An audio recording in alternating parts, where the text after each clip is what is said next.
There's nothing new to the idea that rules are really important when it comes to monetary policy. But there's a proposal in Congress at the moment which takes this a step further and forces the Fed to publish its own policy rule and then have Congress hold it accountable to this rule. The idea is that this will lead to more predictable, more transparent monetary policy making and therefore ultimately better economic outcomes. I fundamentally disagree with that. The idea seems to be that there's somehow something wrong with discretion in central banking and that it's Congress's job to remove the amount of discretion the Fed can exercise. But discretion-free central banking is simply impossible.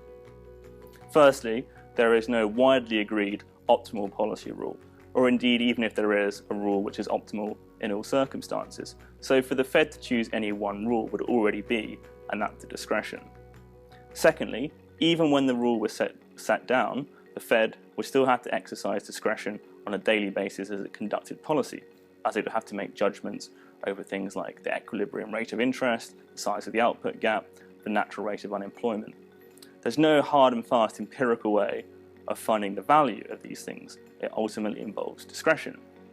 And thirdly, most policy rules tell us absolutely nothing about how the Fed should be behaving in an environment like we've been over the last 7 years, where interest rates are stuck at the zero bound, in which environment the Fed's been forced to turn to unconventional policy like forward guidance and quantitative easing to provide more stimulus. There is no rule that would tell it how to calibrate, how to step, how to steer those policies. Again, it would all come down to discretion. So the proposals fail on their own terms. They simply can't remove discretion from central banking. It will always involve judgment, experience, intuition. It can't be done by a machine. But what the proposals do succeed in doing, and the worry is that this is really what they intend to do, is increase interference in the Fed's day-to-day operational independence. And history shows us that it rarely ends well when politicians stick their nose into monetary policy.